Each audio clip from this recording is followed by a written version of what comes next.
we are very pleased to talk with State Senator Richard Alloway, Republican from Pennsylvania, on Cam and Company this evening. And, Senator, thank you so much for joining us tonight.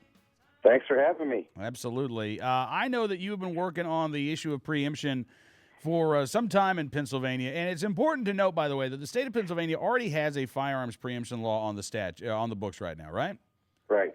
All right. But yesterday you had Mayor Michael Nutter and 4 other mayors show up in Harrisburg, Pennsylvania, to say, and I'm quoting here from the Philadelphia Inquirer Harrisburg Bureau, quote, "Don't strip us of our ability to make public safety decisions in our communities." Well, again, if we're talking about the ability to set local gun control laws, they don't have that authority now, do they? No, but the problem though with that statement is even beyond just the simplicity of it. What they're implying is if we can make more gun laws, that will equal less violence, and that is simply not true. That is just a wrong philosophy. Well, absolutely. And specifically what they're talking about here is lost or stolen legislation, which is legislation, as I mentioned earlier in the show, that says if you're the victim of a burglary, somebody comes in and steals your gun collection, if you don't provide a full and complete accounting of every gun that was stolen within 48 hours, you're a criminal. You, the burglary victim, become a criminal. And they believe that somehow a law like this is going to reduce violent crime. What is their logic, or what's their argument anyway, Senator? Well, I won't dignify it with logic. It's completely illogical to me.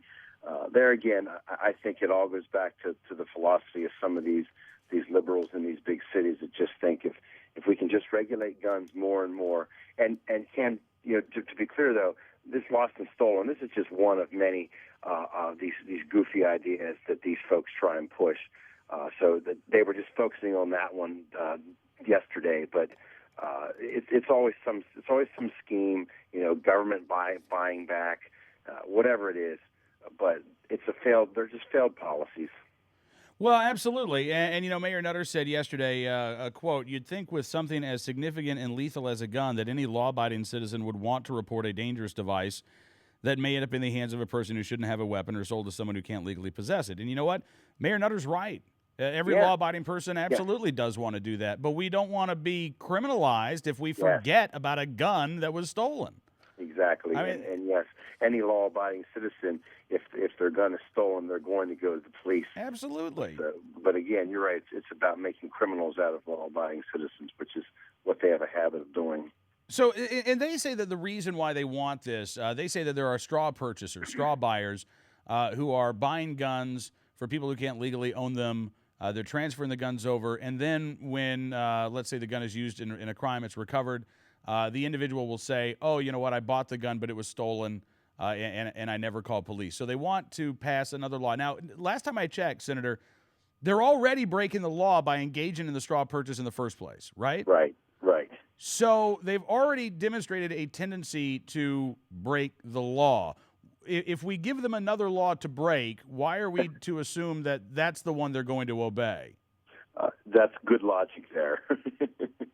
I agree with your logic on that one. Okay, I'm just trying to figure this out. I mean, I'm really trying to give their argument a fair hearing, but I don't get it. And when this issue came up in the Pennsylvania State Legislature a few years ago, you heard from prosecutors who said, "Well, we don't need this. We need something else," right?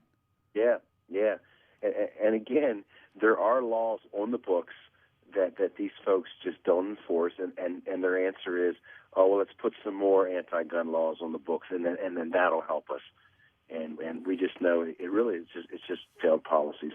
And you know what's amazing about this? There's obviously litigation in Pennsylvania challenging whether or not these cities can even enact these ordinances.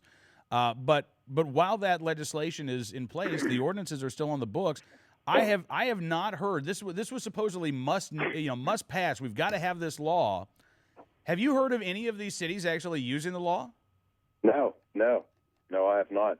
But on your point there with the lawsuits, that's the problem.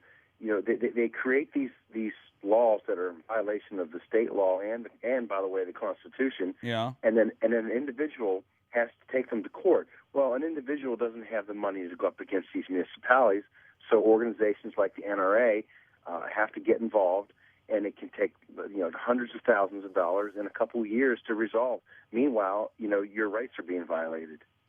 Absolutely. Now, I know that Mayor Nutter sat down with some legislators yesterday and the other mayors. Were you among those who talked to Mayor Nutter and the other mayors? No, he did not invite me. Really? Yeah. Huh. Which I guess as the sponsor of the bill, I'm a little shocked that I know the mayor, and I'm a little shocked that he didn't come see me. I would gladly sit down with him. I would gladly discuss his concerns. I do understand their concerns, but philosophically, we're just never going to agree, because more laws does not equal less crime. Absolutely. And I got to say, as far as one of the other arguments brought forward by Mayor Nutter, according to the Inquirer, he predicted that the flood of resulting lawsuits, if this is passed and people can actually sue these cities and force them to get these ordinances off of the books, he said that there would be a flood of resulting lawsuits which would bankrupt or severely harm cities that are already cash-strapped. He says, quote, "It's a waste of taxpayer money to defend ourselves when we're trying to defend our people. It's a mindless debate." Now, if Senator, if he's saying that there's going to be a flood of lawsuits if this bill were to become law, doesn't that mean that there's an awful lot of local ordinances on the books that shouldn't be there? Yeah, absolutely. And here's the answer for the mayor and everyone else: just remove those unconstitutional laws. Absolutely. Get them off the books now while you can. It won't cost you a dime. Yep, pretty simple. It's amazing. So where is the legislation right now? I know that there's a Senate bill, 1438. There's also a House version. Yep. My Senate bill is in the Judiciary Committee right now, and I'm a member of the committee. I expect that right now we're focused on the budget and some other big issues, but I expect that we'll get some time to bring this up and have a hearing on it and get a full hearing as to why we need this law and what the full purpose of it, intent of it is. So I'm going to continue to move the ball forward, just like we did with Castle Doctrine in Pennsylvania. Yep. We advanced the ball, 10 yards at a time, and we'll get it down the field. All right. Well, listen, Senator, I appreciate you coming on the program tonight, sir, and look forward to doing this again very soon. I have a feeling that Mayor Nutter and his fellow mayors will provide plenty of fodder in the weeks ahead to welcome you back on the program. I'm sure they will. Ken, thanks for having me again. I always appreciate being on your show.